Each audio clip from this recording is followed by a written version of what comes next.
มนเสียงธรรมจากแม่แจ่มตัวยินดีต้อนรับเนอพี่น้องแม่แจ่มเบอร์โทรมาเนอศรัทธาญาติโยมทั้งหลายพวกนี้เป็นวันเสาร์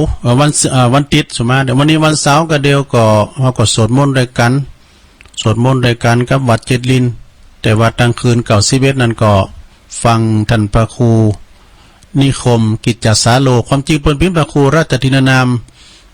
สัญญบัตรผัดหยดแล้วก็ลืมไปนะเราก็หูกันแนะนำอาจารย์นิคมเพิ่นก็จะมาพาก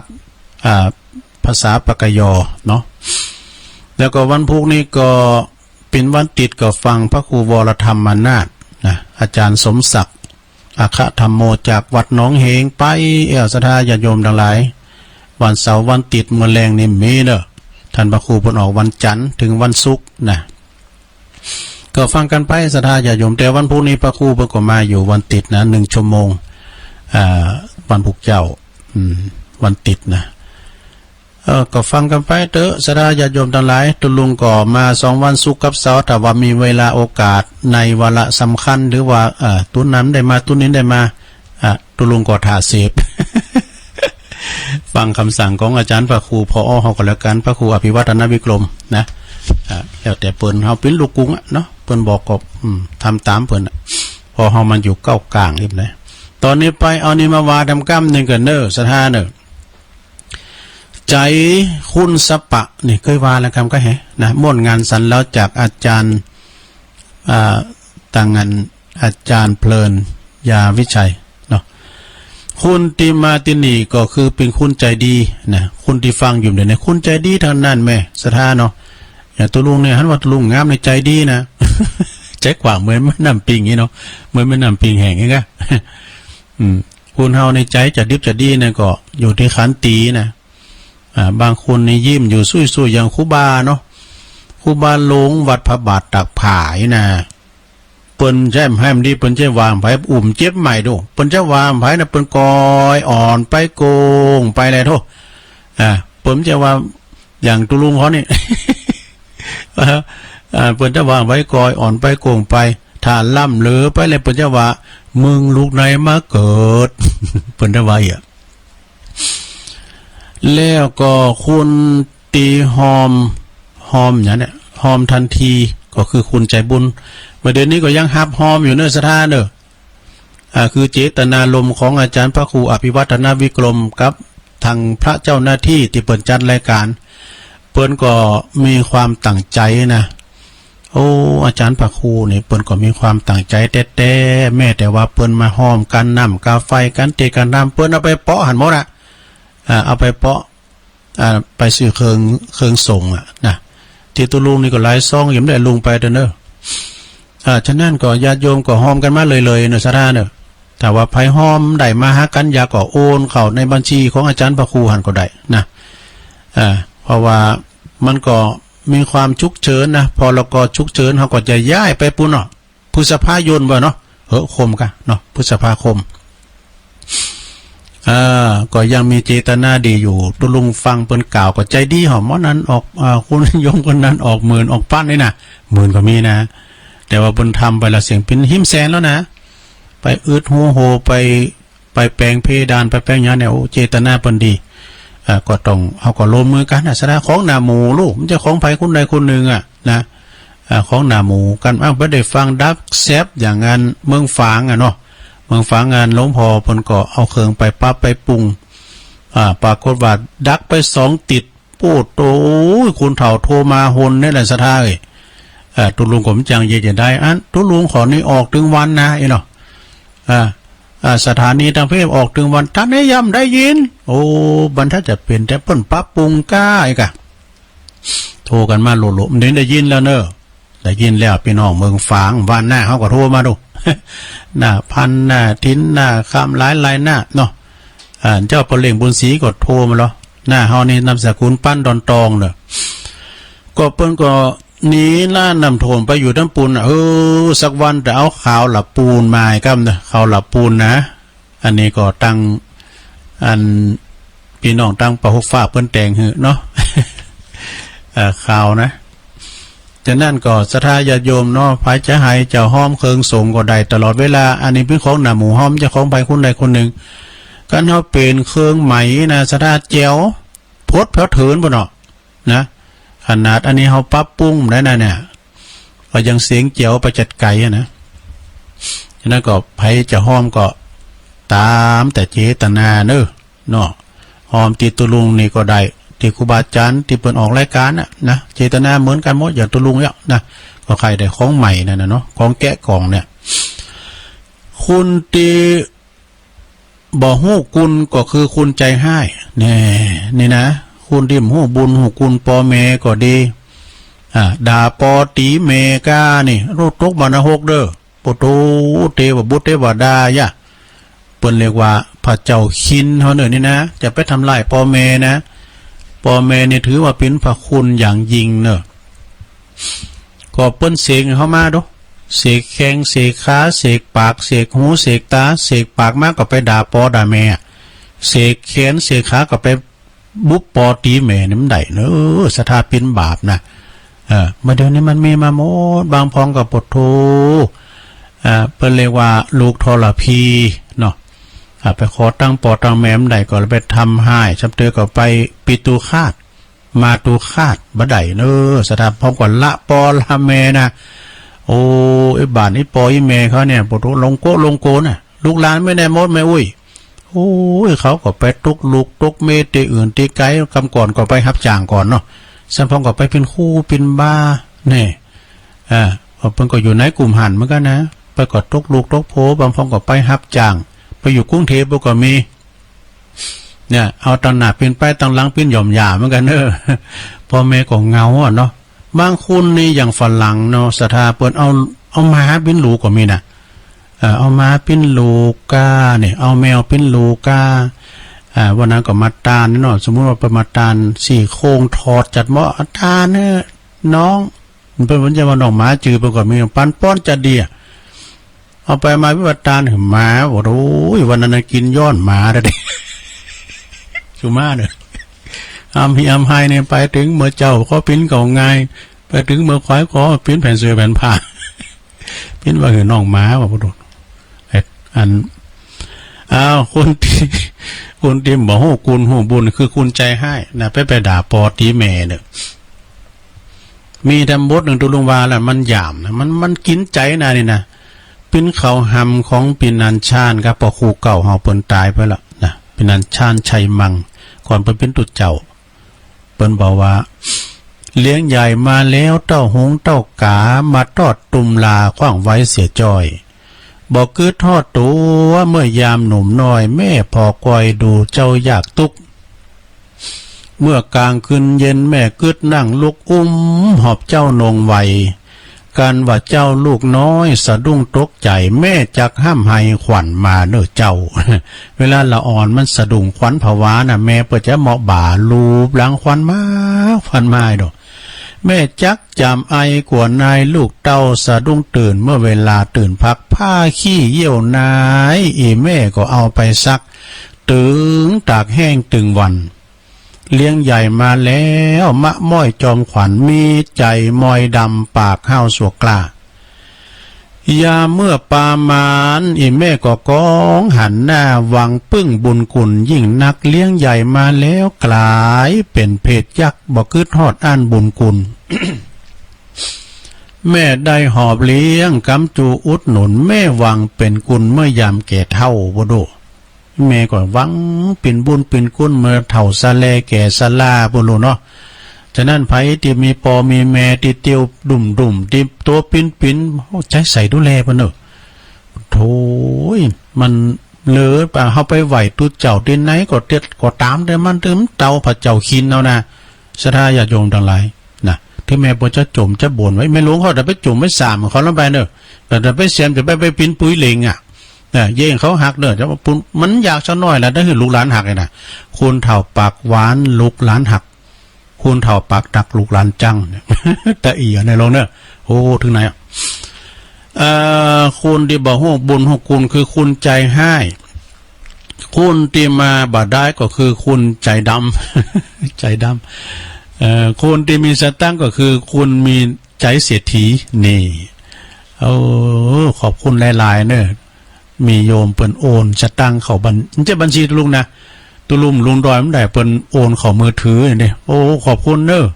มันต้องเจือเนาะไผนะเพิ่นว่ามันต้องบอกชื่อหน่อย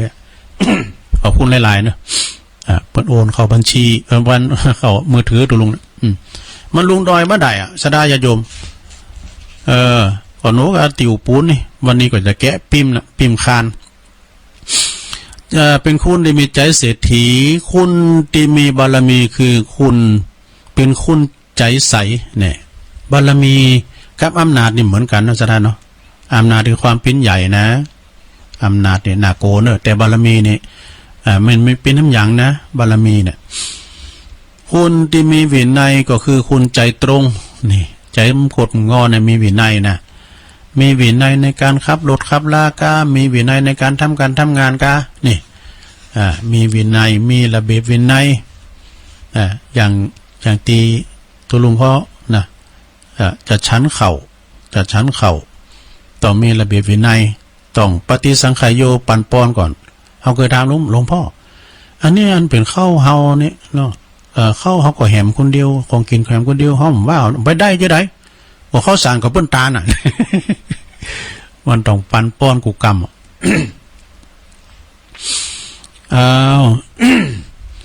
แล้วก็คุณตีงงก็คือคุณใจมันต่างต่อ คุณตีสั่งสรรเนาะคุณตีสั่งสรรก็คือคุณใจงามเนาะสั่งสรรอย่างแต่มีสีสันอย่างต่างๆคือคุณนำจิตนำใจงามเนอะสั่งสรรนี่คุณนำจิตคนจะงาม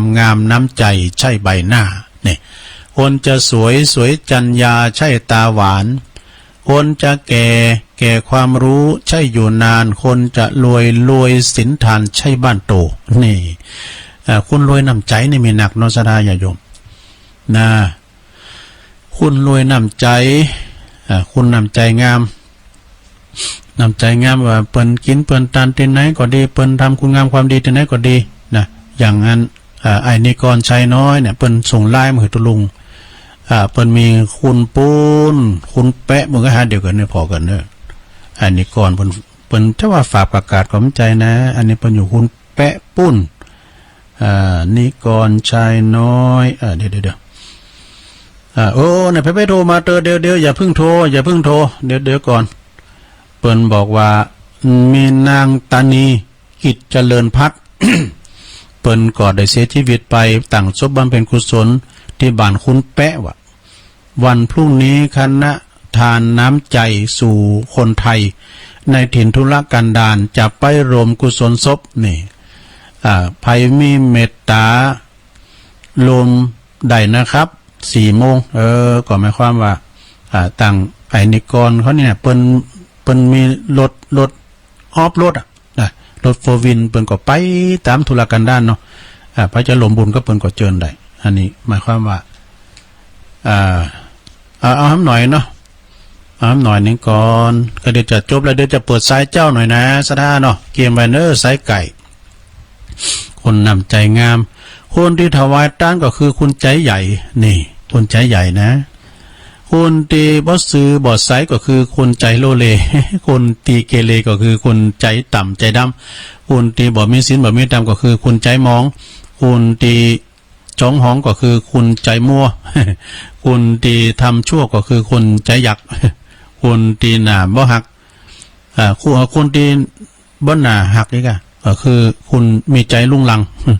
คุณตีทำงานเป็นคุณตีใจพัฒนาเนี่ยคุณตีงามโซภาก็คือคุณมีใจมีศีลมีธรรมคุณอู่หวานก็คือคุณกำไม่โนอันนี้เปิ่นเปลงมาอย่างอี้นะอาจารย์บุญเพลินยาวิชัยเนาะหมดงานสันแล้วก็จบไปสดาส่งสัญญาณว่าวันนี้ตุลุงจะเปิดสายเจ้านะจะเปิดสายเจ้าก็เดียวกับตุลุงก็จะเปิดสายเนอศรัทธาญาติโยมเนาะช่วยกันกับช่วยกันบริหารเวลา จริงๆศรัทธาเวทีเวลาก็เหลือหลายอยู่นะแต่ว่าวันนี้สัญญาณเปิ่นมาเจ้าว่าวันนี้เปิ่นได้เปิดสายเจ้าให้นะ089 955 6506เนี่ยย่ำเบอร์บ่อยนะเนอะกันตุลุงลืมก็โทรมาบอกเนอะ0899555606อันนี้ไปอยู่ตั้งใดจะโทรมาก็โทรมาได้นะในตอนนี้ก็เปิดสายเจ้าหน่อยความจริงนี่มันยังถึงกึ่งเดือนนะทำ10 นาทีกันเนาะใครเจ้าไปก็ให้052ตันใดจ๊ะเจริญพรไว้สาโอ้พี่อายเข้ามาแล้วปุตโตจอมยุทธ2 แผ่นดินวันนี้เอาเจ้าให้ครับนะเจ้าให้หน่อยเนาะโอ้วันนี้เป็นลูกกรุงเนาะเป็นลูกกรุงนะปุตโตมองดาวเดียนที่ลอยล้นเกลียนนะครับจอมยุทธ2 แผ่นดินฟังเจ้าแล้วกะฟังเจ้ากะตื่นเจ้าเหมือนกันรู้พี่อายเขาเนี่ยมันรับเจ้ากับตื่นเจ้ากันเนาะเนี่ยกรุงว่าแล้วกะมันตื่นกับมื่นตานั่นก็ตื่นมากกว่าเป็นมื่นตาเนี่ยเหมือนเปิ่นนะแล้วมาลุกฮะก็มาเปิดเพลงลูกทุ่งนะขอสาวรถเก่งครับเนี่ยสาวรถเก่งเนาะเดี๋ยวเพราะมันรถถิ่นนี่มันหนักอ่ะรถถิ่นมันติดตายกันนะนั่นนะผมได้ยินสักคำบนสาวรถเก่งเนี่ยพิมพ์พอก่อนนะสาวรถเก่งอ่ะแต่พิมพ์เขาลูกมาที่ไปไหนมาอ้อนกับบุษเกียวหัวใจเคี้ยวว่ะเขาก็บอกว่าไปพอบานนั้นพี่อายห่อนลอยเนาะเปิ้นมีหักซับปะเนาะมีพระน้ำบ่อห่างเปิ้นต่างไว้ถมหัวถมเฮิงมีล่อโง่ล่อเยอะมีมดเคี้ยวก็มีไม่ดีสีเข้าก็มีดูของไอ้ของใช้ไม้ก่อยนี่ซื้อมาห้อยว่าหันมดอะเป็นตุ้มเป็นไตเป็นแช่เป็นข้องเป็นอย่างนี้ไงแอกงอนเพื่อไทยมีมดเนาะมีมดอะเป็นพิพิธภัณฑ์ไปเลยลูกน่ะแต่ว่าก็ได้กระโหลกมาเมื่อห้องกระโหลกกันเนาะที่เราตีกระโหลกกันฮอกงูฮอกควายก็มีอยู่ก้ามีฮอกงูอย่างฮอกงูฮอกควายเป็นเล็กก็มีเป็นไม้ก็มีเนี่ยเป็นสะสมของเก่าตั้งแต่กะจะเป็นไม้ช้างก็มีเป็นไม้ซักก็มีเป็นเล็กก็มีอันนั้นไปทั้งที่ว่าห้อยคอนะห้องหอกเนาะฮอกที่กระโหลกนั่นที่ปนันปหลวงมาก่อนปหลวงกะแล้วนั้นปอดตูดได้ไหมคะยังเอาไก่ยันที่ควายอ่ะเป่าตูดก็เดี๋ยวมากันแล้วนี่เนาะเดินจีนเคลื่อนก็มันมาถึงบ้านเป่าตูดแล้วนี่อันนั้นมันที่แรกห่อ2 บาทเนาะโทษสมัยห่อตองตึงอยู่นะที่แรกจริงเก่งคนนายแดงปลื่นห่อตองตึงจิตงานเส้นล้ำนะคะที่แรกห่อ2 บาทจริงเก่งห่อบาทก่อนนี้มันจะแพงอ่ะเนาะอย่างปุตโตปุน10 บาทนี่ปุตโตแบ่งลูกแบ่งร้านจัดไรนะตกปุนกันโดดตกปุนจีนขายเพราะนั้นฟังมันท่านพระครูอู้เรื่องมันแหบน้ำเพื่อพระครูก็เคยได้แหบน้ำคู่กันเลยก็มีพระครูพิวัตรพิโกมเนี่ยอย่างตุลุงเนี่ยเบอร์16กันนะลากตัวบ้านอ่ะเบอร์14ก็มีเบอร์16ก็มีหาโบ้เนาะหวานหาโบ้ฮดน้ำกับพริกแค่มั้ยเดี๋ยวแหบ500กันนะตุลุงโอ้พอดีซื้อมาไว้น่ะเราดูอันขอเล็กไม่การนี่นะขอเล็กไม่การพร้อมน้ำคู่น่ะเบอร์16น่ะแค่500นะเอาไว้ที่เราอ่อนก็เมื่อก่อนกับน้ำพุ่งเนาะอันนี้อย่างนะกองสีดปากเป็ดนี่นะได้แม่เอาอันนี้ก็กับกองโอวันตินเนี่ยได้เดี๋ยวปีใหม่เนี่ยเอาหอยคอนี้ใส่น้ำกับสีดอ่ะแม่น่ะก็ปีใหม่มันเมื่อก่อนมันม่วนหนักกับว่าไก่บดโตบนแป้งข้าวแคบข้าวแตนกันดูเอาถึงไปไหนอะถ้าก็กินข้าวแคบรู้อ่ะเนาะแล้วก็ได้แฟนหมูข้าวแป้งครับเนาะแม่น่ะมันสมัยหมูข้าวแป้ง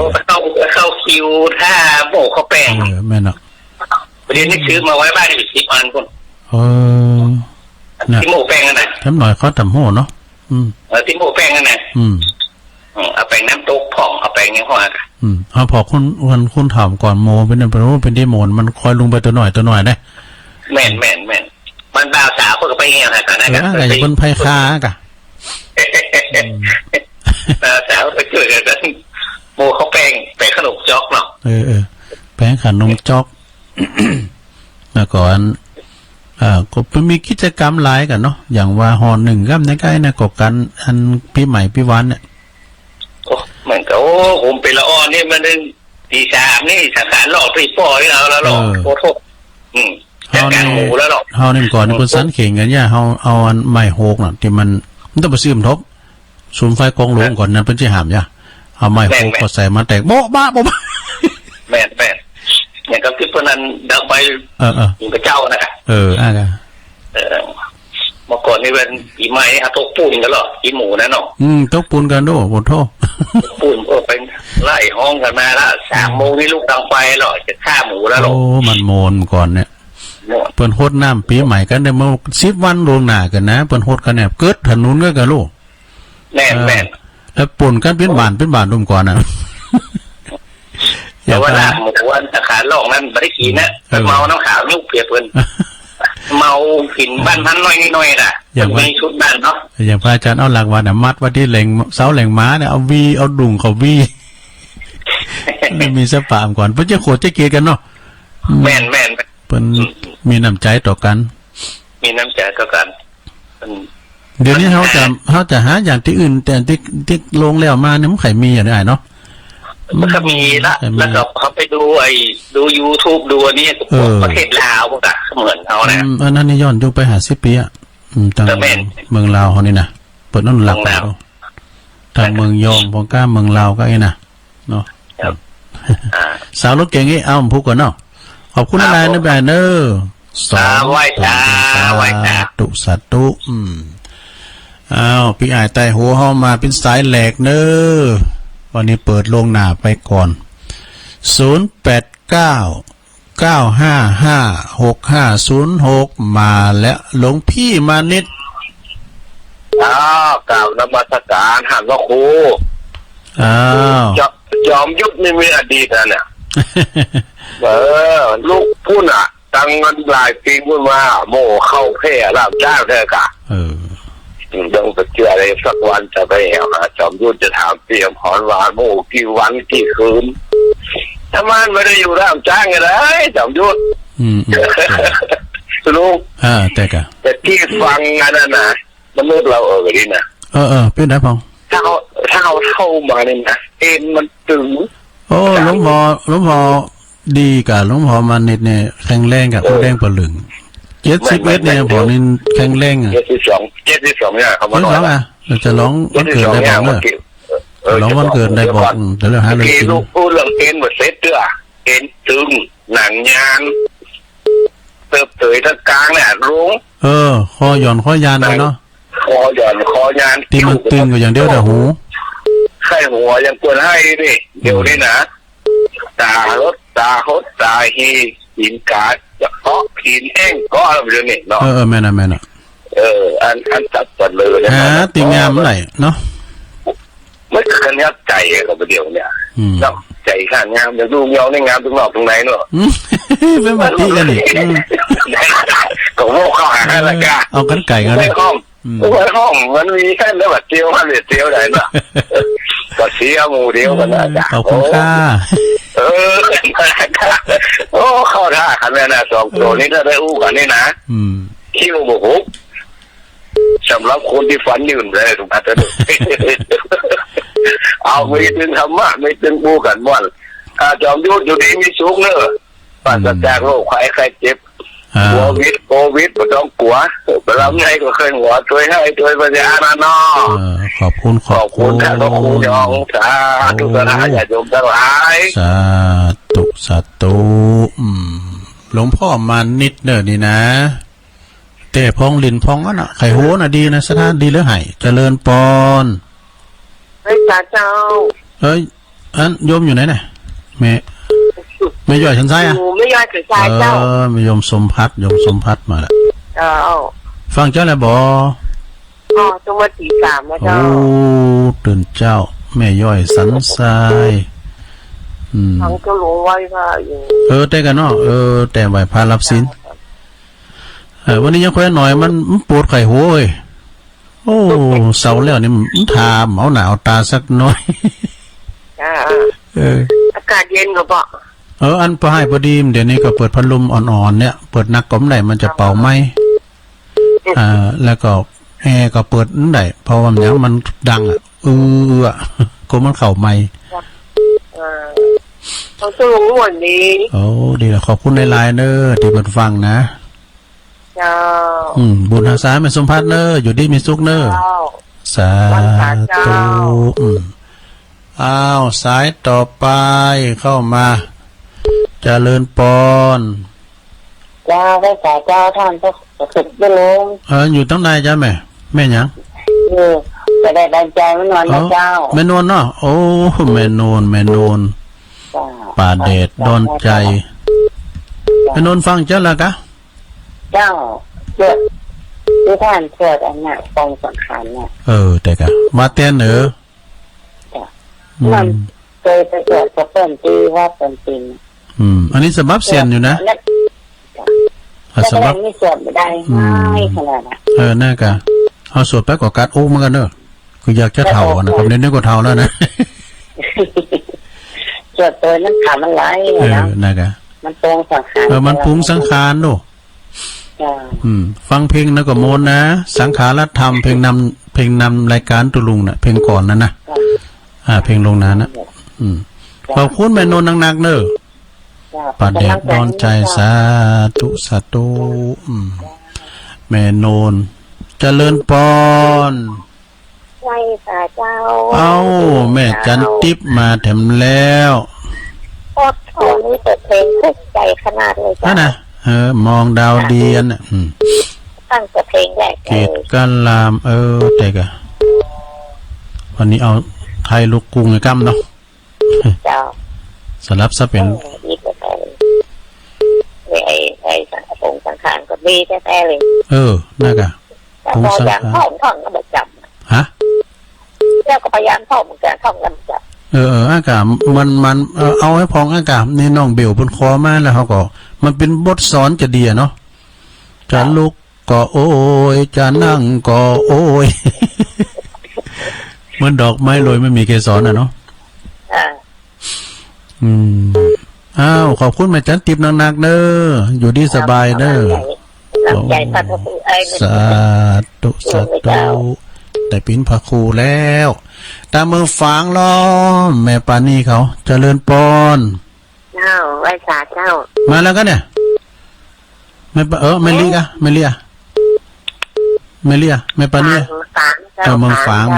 ม่ปานี่มาแล้วแม่ปานี่มณีจรหลังจากนั้นลูกกับวันที่ลุงแล้วแต่ว่านะนี่ก็คนโทรมาหาเขาว่าโอ้ยยินดีเลยเนาะเป็นตัวแทนเลยเนาะแม่น่ะก็ว่ามีเวลาก็โทรไปหาอันที่ลุงเขาคงก็ได้รู้ทุกทุกองค์เนาะแล้วคนก็ว่าคนก็ว่าไปจ้างอู้นะเจ้าก็ไปจ้างอู้เนาะเขาอุ้ยกะอุธรรมดานะตุลุงก็อุธรรมดาเนี่ยรู้ต้องเกรงใจนะเป็นกันเองดิเจ้าก็ว่าช่วยกันอู้การช่วยกันนั้นถ้าใครไปอาศัยเนาะโอ้เป็นการเดียวว่าแบ่งเบาภาระตุลุงก็ชุดกำตึกอั่วก็โทรมาว่าวันนี้เปิดสายเจ้าใจตุลุงเปิดเนาะกะบอกว่าตุลุงบาทุกตนทุกองค์เนี่ยค่ะเดี๋ยวปังปอยไปหลบคนโทรมานะปังปอยเป็นน้องไตไม่สุงค่าเจ้าพระต้มคาบาวนะน่ะเพิ่นโทรมาพระเพิ่นมาขอบคุณว่ะแม่เนาะเจ้าบอกขอบคุณแฟนนั้นญาติธรรมทุกผู้ทุกคนนะเจ้านั่นกะเนาะขอบคุณแม่ปานี่หลายๆเด้อเจ้าอยากไปศาลมอแม่มาบ้านขี้เล็กนะฝังตัวแทนเนี่ยนะเจริญปอนไว้สาธุลูเอามาแล้วปอนเล่งบุญตันฟังแต่เจ้าแล้วเนอบ่ไปรับบ่ไปนอนนะนั่นก็รู้ดูตื่นมาตั้งแต่ตีงบ่ายโมงนึงลุกมาเลยแม่ดูเอามารับแค่มันมารับมานอนมาเรียนมันเอาแต่รับเนื้อก็โกมันยาวใช่ไหมกะมันมาอ่านมันเป็นอ่านมาใช่บ่ง่วงอะไรอย่างสักอย่างมันนี้มันถึงตอนก่อนเขาว่าตอนนั้นที่จะรับมันยังมารับเลยมารับนะคนว่าได้กันเนาะได้กันมันจะเหมือนเอาไปละอ่อนเนาะแอมหน่อยสู้เขาถามทุกสู้ตั้งแต่โห่นะคุณเถ่าวามก่อนใช่กันเนาะนั่นเต้เนี่ยกันเอาก็ถึงว่าลูกเผาที่โคเรื่องแค่หน้าคืนเนี่ยคุณเท่า เพราะครูโอนเพิ่นมาฟังกันเด้อเดี๋ยวเพิ่นว่าเพิ่นกดตกงานน่ะไปไหนน่ะฟังตู้ลุงยองนะไก่เหรอเพราะครูโอนบ้านเก่าแต่ก็ได้ไปทางใดเด้อ สงักหมดอ่ะจ้ะประกาศเคอร์ฟิวแล้วพี่ยังเนาะอยู่กับบ้านกับจ้องพักผ่อนไว้ก่อนเนาะเอาไว้สารตุ ข ลุ อบ ง คุ เด้ ณ อ ป่อบุญตันป่าไล่อันนี้จะดีซ้ำยอดเนอหลายปิ้งนิ่มได้เจริญปอนไม่สูงไม่สูงค่ะเอาแล้วพี่ไอลือหลงเข้ามาแล้วเมื่อไหร่ปูกันมันยังงูแต่ละเขาฟังเมื่อไหร่โทรหลูกันกับว่ายังเบาทุกปีเรื่องบักเก่าของมูลนี่กันนะเนาะแม่น่ะโอ้สก่อนนี่พุ่นโตปีเปิดมาไทยนากันแม่น่ะเขาห้องลูกไปไทยนากำลังเขาเนี่ยแก่นสองอยู่ยังว่ายกงอนไทยกับว่าแปะไทยเขาตอนนั้นแต่นาว่าได้หรอกแต่เขาบั่นแต่นาก็มีเอาบั่นแต่นาเราไทยฮักคุณเขาเด้อไทยฮักแต่นาฮันนี่เราไทยฮักไว้ว่าฮันนี่เลือดคุณเขาเดือดเนี่ยอะไรวะอันลูกเจ้าเนอะแล้วอันไปสูงแล้วควายไปสูงตัวมอกเดินห่างก่อนเนี่ยมันยังหนาวอยู่นะเนาะแล้วก็ไปสูงควายหนาวอ่ะแล้วอันควายตัวแรดเขาปะเขาบนดีเนี่ยควายน้อยอ่ะคนน่ะก็เมื่อเจ้ากว่าวันเจ้าของนาคนเดือดจะเหมาะควายน้อยเขาขึ้นก็ควายไปกัดกินเข่าไปสิ่งสองถอยนะทีก็ปล่อยมันได้ปลูกมาเนาะไปทำลายหลักฐานเป็นโรคแล้วมันขวางมันหูเรื่องบักเก่าผมนี่ใครโง่ไม่โง่นี่โง่เลยเนี่ยไปตักน้ำหอยงูก็ควายอยู่น้ำปูฮับน้ำปูก็บ่เป๋เนี่ยรักเสืออ่ะมีสปะแต่ว่าตักน้ำถุงก็ตักว่าเป๋น้ำถุงแล้วก็ตีนยันลาหูขึ้นมาคนเฒ่าเดือดใช่ไหมเนี่ยน้ำถุงกูเลี้ยวมาเนี่ยแล้วข้างหน้าก็มันมีเบ็ดเนาะมีเบ็ดนะสาวน้ำเป็นเบ็ดอย่าเบ็ดงูเบ็ดควายแต่ของพวกมันโอ้เรื่องแบบเก่าขอหน่อยประเดี๋ยวบ้องหูเว้ยมันเนี่ยเดี๋ยวเราห้อมหูละโอ้จักแหละไม่ก้านว่าไม่ก้านยังมังหูนี่หน้ากามก่อนเนี่ยมาตายป้าทัน2 โหตัวเดียวน่ะคือไม่ก้านไม่ก้านมังหูอาตอีนแล้วตัวปีแล้วจะใส่เป็นประมาณเนาะขอบคุณในหลายอันฟังก็ไม่ได้โทรมาไม่ได้อูก็ว่ามันยังเบาอ่ะติ้มใจแล้วเนาะสาธุพี่ไอลื่อลงเฮาเปิ้นอยู่บันทิเนอะเจริญปอนไม่น้อยให้แซ่บหรอฮัลโหลติดแล้วไม่ครับขอชมค่ะไม่สูงค่ะโยมอยู่ตั้งใดอยู่เมืองฟางจ้ะเมืองฟางอ่ะโยมชื่อหยังแม่หยังแม่ครับแม่คำเนาะโอ้แม่คำอยู่บ้านยังไงแม่คำอยู่อันที่ตินพระเจ้าใหญ่หลวงพ่อเนี่ยเนาะที่เขาเรียกนี่ไปป้าตูหายกันจุจีอันป้าปุ่นเจ้าแม่น่ะฟังอันสูงสิวันโทษโอ้โทรพร้อมกันเจ้าเนาะเดี๋ยวโอ้ดีแล้วขอบคุณหลายๆเด้อที่โทรมานะมาฝันดีเถอะนะกะฟังไปติ๊กๆอ๋อเนาะอันฟังนี่เจอคนไปเราจะถึงพระธาตุใหญ่อ่ะฮะ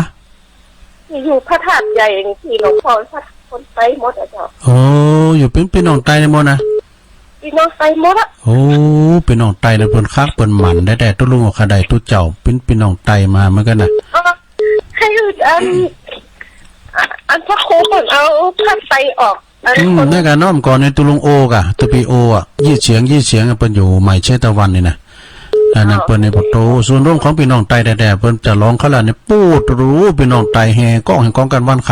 ำจ้ะเดี๋ยวเนี่ยขอบคุณอะไรได้ไหมคำเนอะใช่จ้ะเจ้าพูดวันไหนวันตาก่อนจะไปรวมทำบุญกับหลวงพ่ออยู่เปิ้นจะทำเครื่องเสียงเปิ้นเนาะไม่สูงตาปลื้ตาเปื้อนใจแหละไม่สูงค่าสาธุพี่น้องไตเนออยู่พระเจ้าหลวงปุ่นนะเจริญปอนมาสักการเจ้ามาแล้วแม่จันสมคือกำลังใจเนอะก็ได้ยินเสียงนี่หลายวันอย่างอยู่เนาะแม่น่ะมาพี่คำโอ้ปี กิ๊กข้าวของเดิงเข้าใจกิ๊กกะแน่เปิ้นเปิดเคอร์ฟิวเนาะจะ6 โมงแล้วนะเวลาท่านพระครูพิชาหรือว่านอนหลับจำวัดพระครูไม่ได้ไปกันจะหลายกะไปคนเดียวไปธุระดีละเอาครัวไปส่งเปิ้นนี่ค่ะพระท่านปูแช่เนาะปูแช่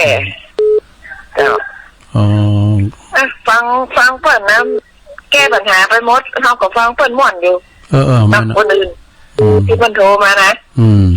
เจ้าคือกำลังใจนะเจ้าขอบคุณเนอะแม่จันสมเนอะนมัสการเจ้าบุญรักษาสาธุอันนี้นี่ตั้งอยู่บ้านเจ้ารักษาอยู่บ้านเจ้าเพราะว่าเปิ้นนั้นเป็นแฟนคลับประจำแต่ไทยแต่เมื่อละแต่เมื่อเสริมสัญญาณกันใหม่แม่ปานี่ก็นั่นนะเจริญปอนธรรมศาสตร์เจ้าทุลุมฟองอยู่โอ้แม่วางหน้าซ้ายแม่ซ่อนเจ้าแม่ซ่อนน้อยหนาวก็กะโอ้เป็นหนาวยังไงโอ้โหอันได้เปิดพัดลมขึ้นได้เปิดพัดลมนะ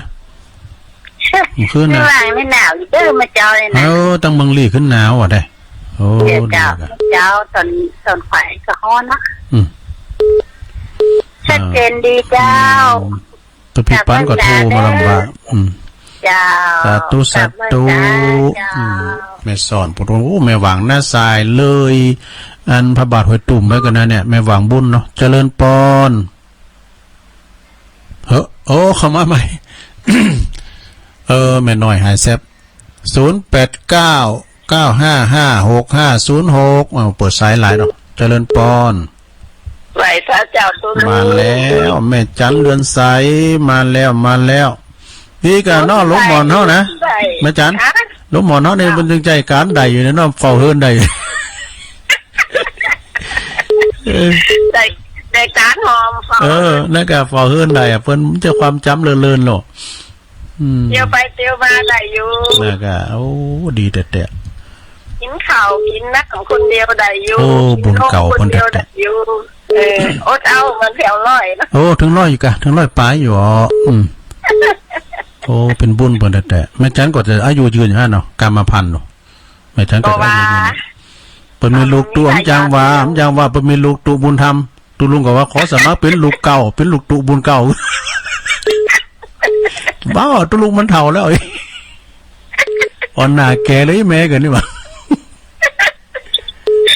เด็กที่กับโมนเนาะ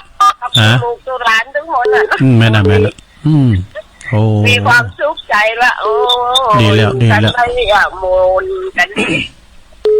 ลูกเจ้ามาก็ได้ยินเสียงกันน่ากันเนาะโอ้สืบชะตาคุณเฒ่าไปเป็นวันอ่ะเนาะเขาก็น่ะจังว่าได้ออกรายการก็ตื่นเจ้าอยู่ที่มันยามเขาก็ฟังท่านพระครูเขาน่ะกะฟังกูรายการเนาะอยู่หมอกอีกับหมอกสวรรค์เมื่อคนเราอันนั้นก็โอ้กันมีธรรมะนี่โอ้นะแกขนาดว่า2จิตปลายเมืองฝางพวกทุกคนเท่าปันปูนความดันขึ้นนะโทรกันมารัวๆตั้งใจดักแซมนี่แล้วน่าก็ขอบคุณแม่จันหนักๆเด้อสาธุแม่จันเวงตากันเนอะเจริญปอน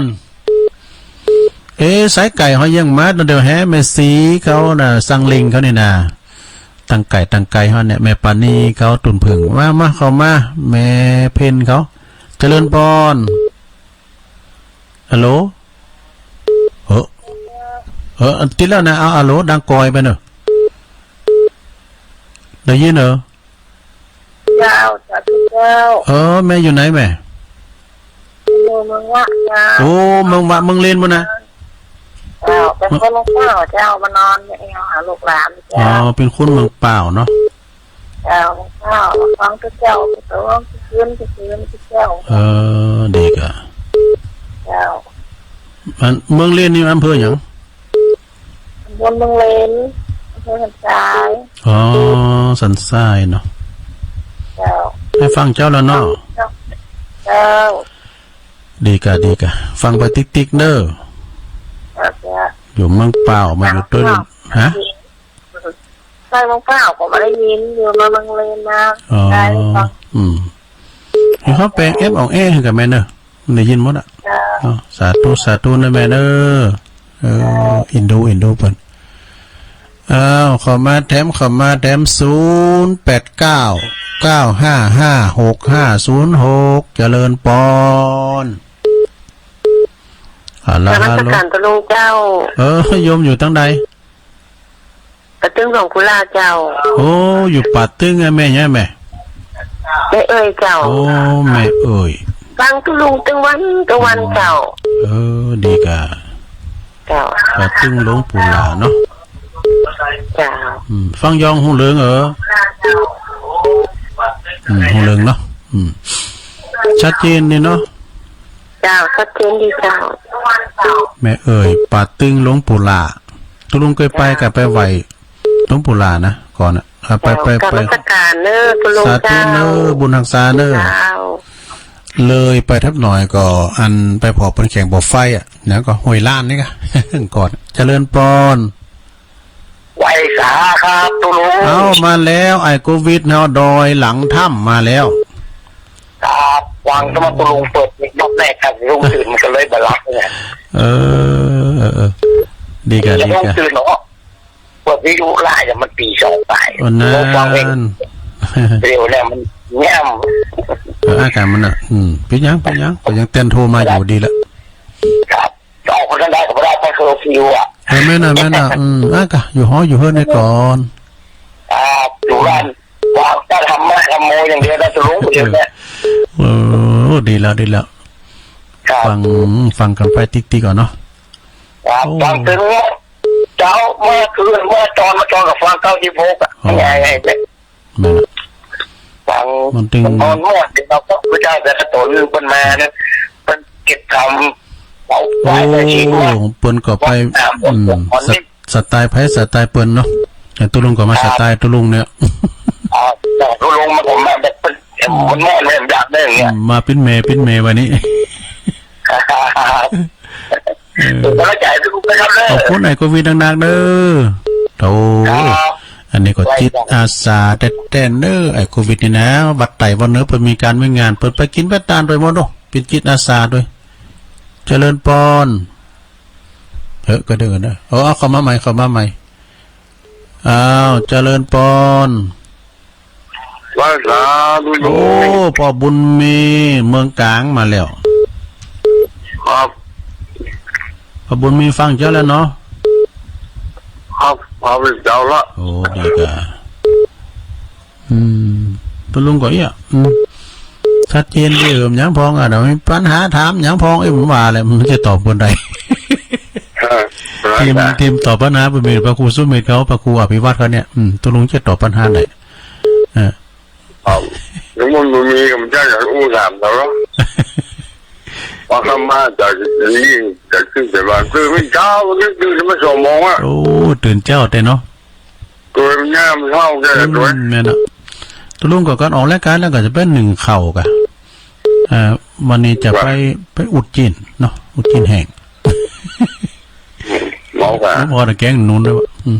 นุ่นน้อยไม่หันแก่นเปลืองรูปเลยเนี่ยเพราะวันเน้นเขาเป็นปิกบานไปเหลือนี่4 ก้อ 5 ก้อตัวเจ้า4เน้นแล้วขยมโคงคนหนึ่งนะแกงนุ่นก็ล้ำกันนะแกงเนี้ยมันลูกลงหน้าบ้านเนี่ยเขาครับขอบคุณเนอปอบุญมีเนอมาไม่น้อยเข้ามาเลยเขายักษ์เลยเขายักษ์ว่าแม่น้อยกาดนัดมาแล้วก็ก่อนกอบเนาะก็เลยกว่าก่อนก่อนยาวๆหน่อยยุคเจอเปอร์จาดีน้องผู้ฟังโลกหาขันนั่งมันบ่หมดเสียงโควิดน่ากินถ้าบ่หมดเวียงเอาก็สิ่งใจเต้นนามันหายแห้งหนักโลโคโลนาอเมริกา200,000ปลายเจ้าเงินเดิน700ตีคนคุณเถ่าว่าหึงออกป่านเงินนายเจ้าแต่4 ทุ่มเคอร์ฟิวไปหนีว่าได้ถ้าใครออกไปโดนปั๊บเนอะเจ้า กำยองวันละกำนะเจ้าวันนี้ก็ว่าจะไปลืมนะเจ้าภาษาไทยแปลว่าอย่าประมาทนะเจ้าอยากเอาที่อาจารย์ว่าอยู่วันที่31 มีนานะเจ้าคือกำลังใจคุณหมอพยาบาลทุกๆโรงพยาบาลทุกๆจังหวัดนะเจ้าสาธุจะไปลึกเนาะ จะไปลึงเลยกะไม่หน่อยว่าเจริญปอนแม่บุญพินมาแล้วฟังอยู่เลยรอพอลันนะลุงจะที่เคอร์ฟิวกับนี้เข้าถึงเลยอ่ะมีอยู่เขาน้ำก็ไม่กินเลยอ่ะเอาสารนอน่ะอดเอาการกินแล้วรอนั่นน่ะกำกินเอามีเยอะก็กินพักกินไม่ไปนั่นที่กับนี้เสือกับนี้อ่ะแม่น่ะอดเอาเข้าละเนาะจุดเมื่อกำลังใจลุงเนอขอบคุณแม่บุญพินนักๆเนอ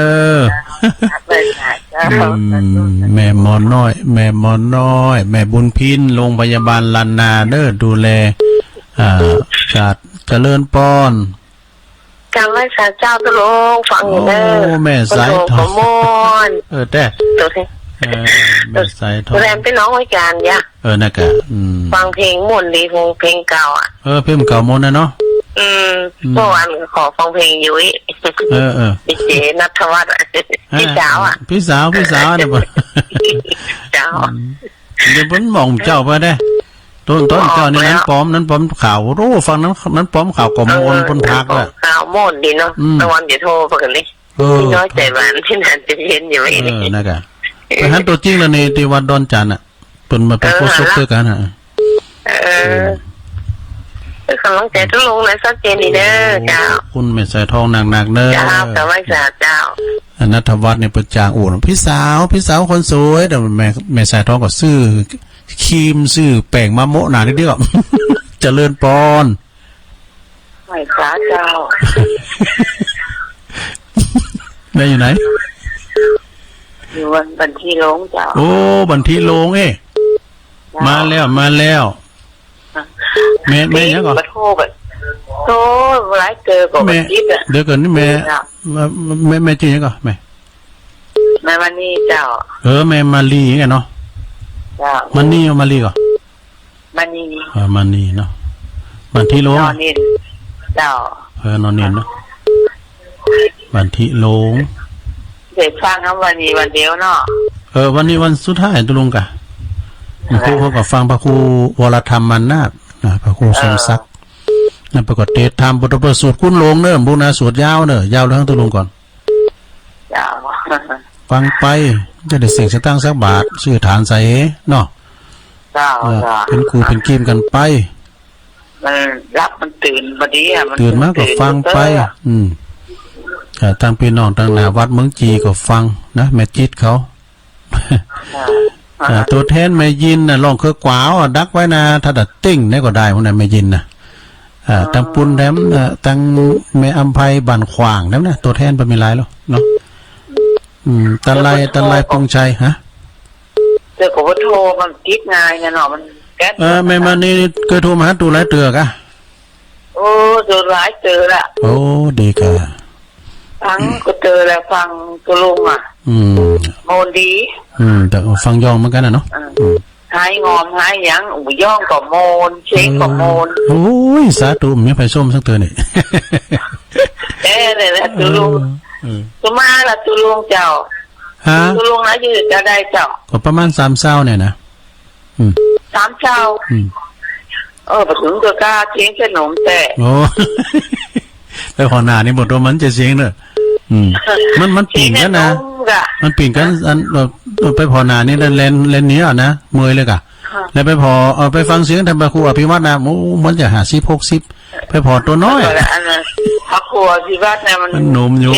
เป็นนั่นแต่ไอ้นั่นแหละตัวหนุ่มเป็นเอกลักษณ์ขอบคุณแม่เด้อแม่มณีเด้อ